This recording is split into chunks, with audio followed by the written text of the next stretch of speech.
Hello, ACOTAR lovers and book readers alike. So I would assume as you've opened up this video, you're not sure which order to read any of the Sarah J Maas books, let alone The Throne of Glass. There's like 3 different ways and reading orders to get through the Throne of Glass series.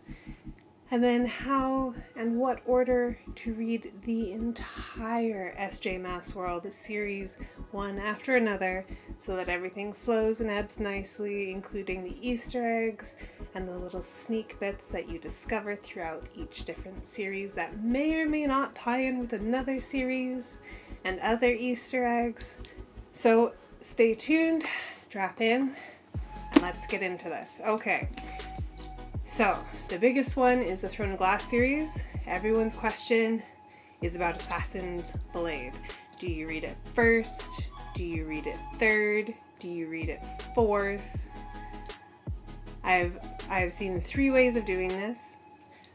I myself read Assassin's Blade first, but then I am the type of person who likes to have all of the backstory, all of the information from the get-go, whereas when you read it after Crown of Midnight, which is book 2, you get a little bit more of a kind of romancy, sort of emotional flashback kind of moment. So if that's you and you do prefer that sort of like, oh, that's why she did that, okay, that makes sense, then reading Assassin's Blade or AB third might be for you. Alternatively, I have recently come across the third option, the third reading order, and that is after Heir of Fire, and this is supposed to be like the uber extra emotional version of doing the read. Same sort of deal, because just so much happens. You have to remember with J Maas, she never does anything by accident. Everything is there on purpose. And do not become attached to the characters for too long. You never know when she's just gonna kill them off. So once you decide which reading option you prefer, whether it's Assassin's Blade first or third or fourth, however you want to do it, however it works for you. If you prefer like that extra emotional and romance aspect, then definitely do the second or third version of the read. If you're like me and you like to have all the information and the backstory so the first book makes sense, then definitely read Assassin's Blade first, then Throne of Glass, then Crown of Midnight, then Heir of Fire. Next comes Queen of Shadows. And then comes the other reading discrepancy amongst the TOG fans. Okay, so after Queen of Shadows, in release order, it is Empire of Storms and then Tower of Dawn.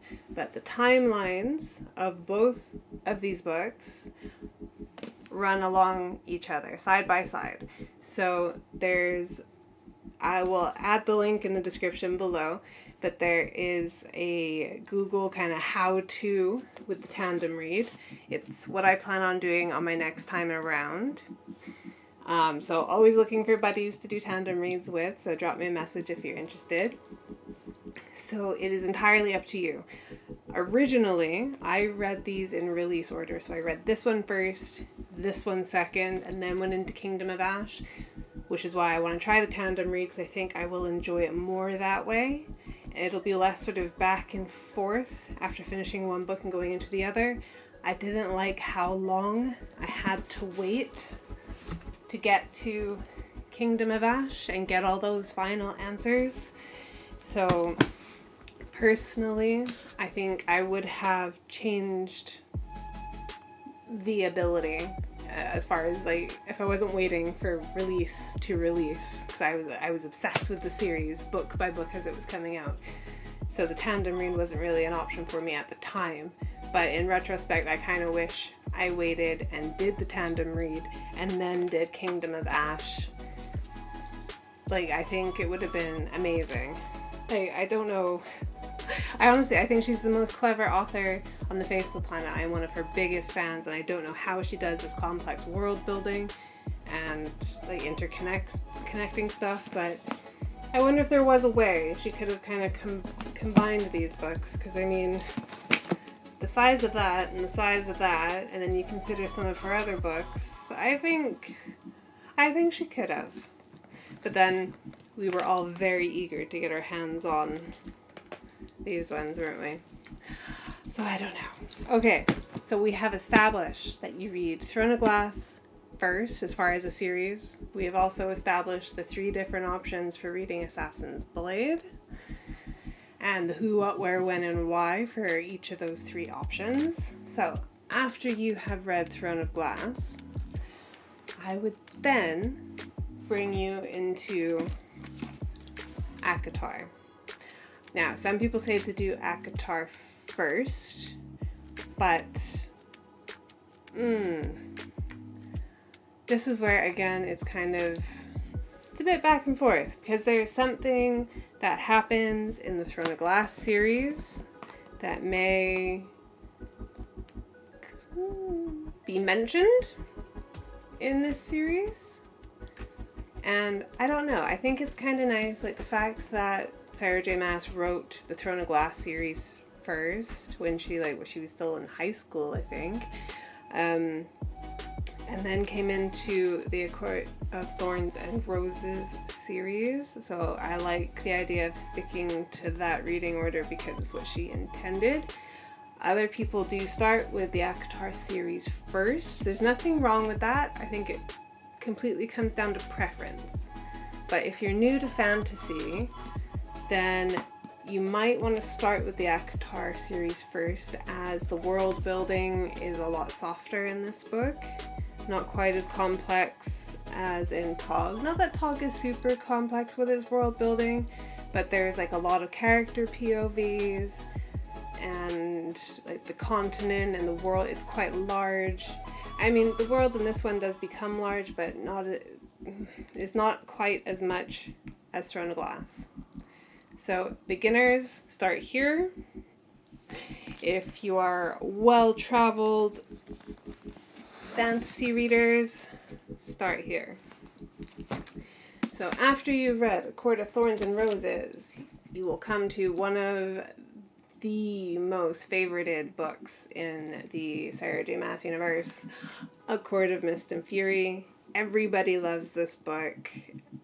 Just about everybody chooses this addition to the series as their absolute favorite, even over the 3rd and the 4th. I mean, the series isn't done yet.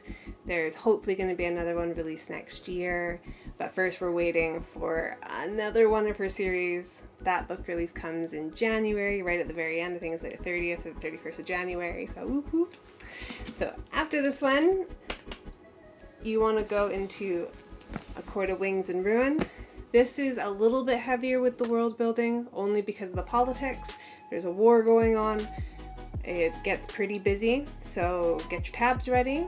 It'll be handy to keep note of all the little details that you can come across. Like I said, Sarah J Maas does nothing by accident.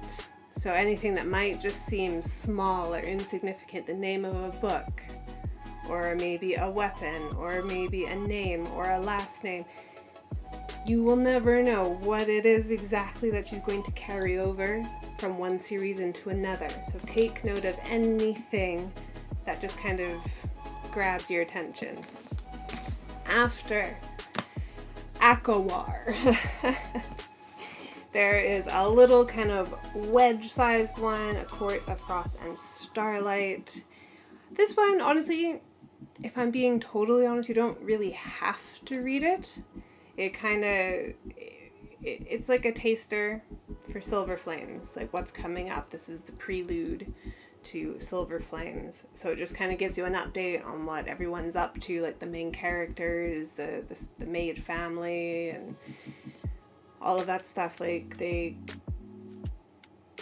she brings in the new sort of points of contention, especially amongst the characters that have all been kind of moshed together at this point, and if they get along, or if they like each other, if they hate each other, and all the drama around that. This is the beginning of it. So you don't have to read it. It won't necessarily take away from like Silver Flames or anything like that. It doesn't interrupt the story. But kind of like Assassin's Blade, there are things that are mentioned in the following book, Silver Flames, that do talk about things that happened in this book. So it is entirely up to you. But this is not like Assassin's Blade where you have the option to read it at this stage, or this stage. You read this after you've read this. 100%, there's no argument to it. That's just the way the storyline flows. After you've gotten through A Court of Frost and Starlight, you come to A Court of Silver Flames.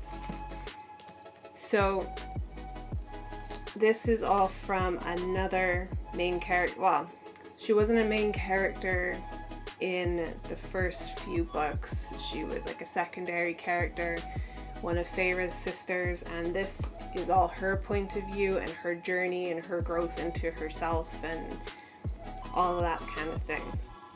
Now this one you have to pay attention to. You really need to tab, because while she was doing this, one of her other series started. And like I said, Easter eggs and tidbits and hints and bits and pieces. So tab as much as you can. Organize it as much as you can, because Miss Maas does not make it easy on us. And to say she keeps us guessing is an understatement. It's like in preparation for her next book release, I have created a notebook full of these things. So I can literally organize every book by tab and what each tab is going to mean.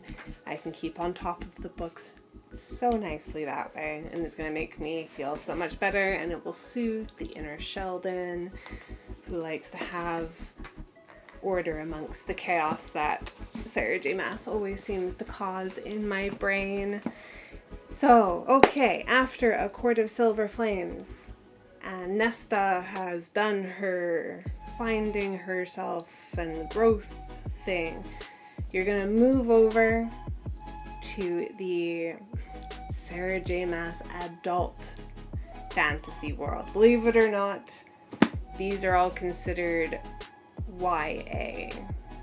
Although I honestly, like, not so much in Throne of Glass. Throne of Glass is totally YA fantasy, but as of, in the ACOTAR series, as of A Court of Mist and Fury, A Court of Wings and Ruin, and A Court of Silver Flames, I would all say leans far heavier into adult fantasy with some of the spice.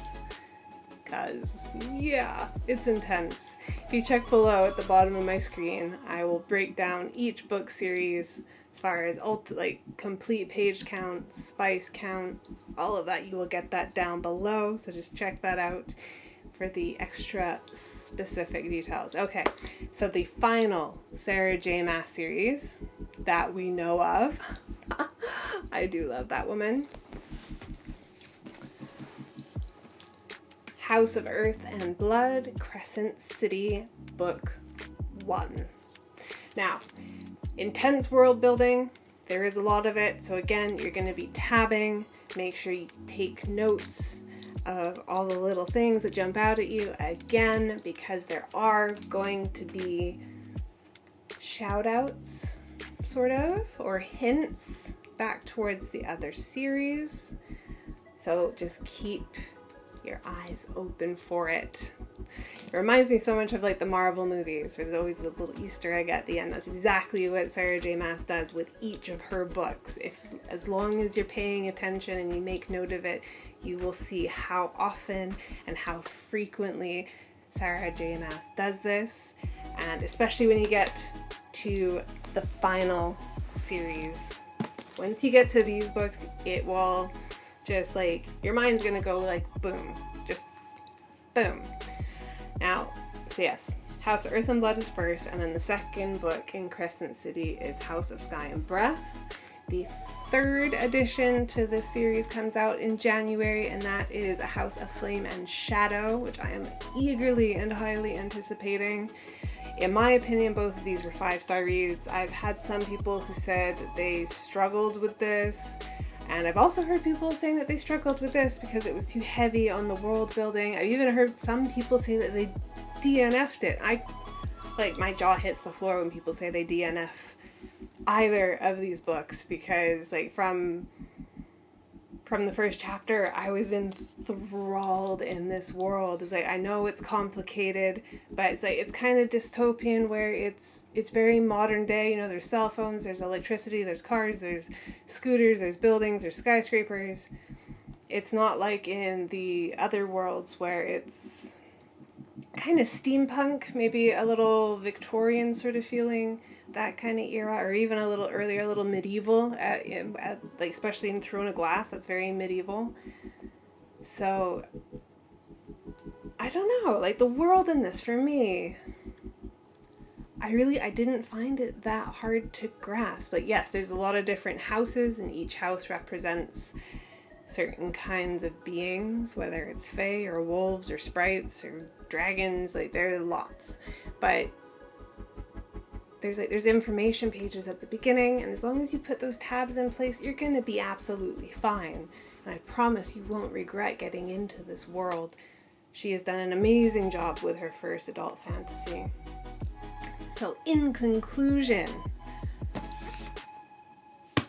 from the top: Assassin's Blade, Throne of Glass, Crown of Midnight, Heir of Fire, Queen of Shadows, Tandem Read, Empire of Storms, Tower of Dawn, finish with Kingdom of Ash, then go into ACOTAR, A Court of Thorns and Roses, A Court of Mist and Fury, A Court of Wings and Ruin, your optional, A Court of Frost and Starlight, your must, A Court of Silver Flames, and then straight into House of Earth and Blood, Crescent City Book 1, and then into House of Sky and Breath, Crescent City Book 2, and you will be ready for January and every other book that Sarah decides to bless us with next year, which I hope is at least 2. Please, for 2. Just make sure there's no jumping ahead, no reading ahead with this book. Don't do it. Just sit back, strap in, and enjoy the ride. Enjoy the experience, because it's just gorgeous. Sarah does enjoy just destroying us mere mortals with her fantastic writing. So I hope I answered all of your questions or queries. Please, if you hear or see any other versions of the reads, let me know in the comments below. I always find it interesting to do it in a different order. Like, I've read them so many times. Well, I've listened to them more than I've read them, but it's been so many times now. It's got to be at least, since all the books have been released, at least a dozen without breaking a sweat. Since I first discovered Sarah J Maas, I've probably read Throne of Glass, and let's say the first 2 books of the ACOTAR series at least 30 times without breaking a sweat. Because I'm just obsessed. I am obsessed. And you will be too. So yeah, enjoy your reads. Let me know what you think. If you want to do any buddy reads, DM me, drop me an email, TikTok, Instagram, whatever. Just reach out and let me know. I'm always looking for book buds and reading besties. So in the meantime, much love, my book lovers. Much love. Mwah.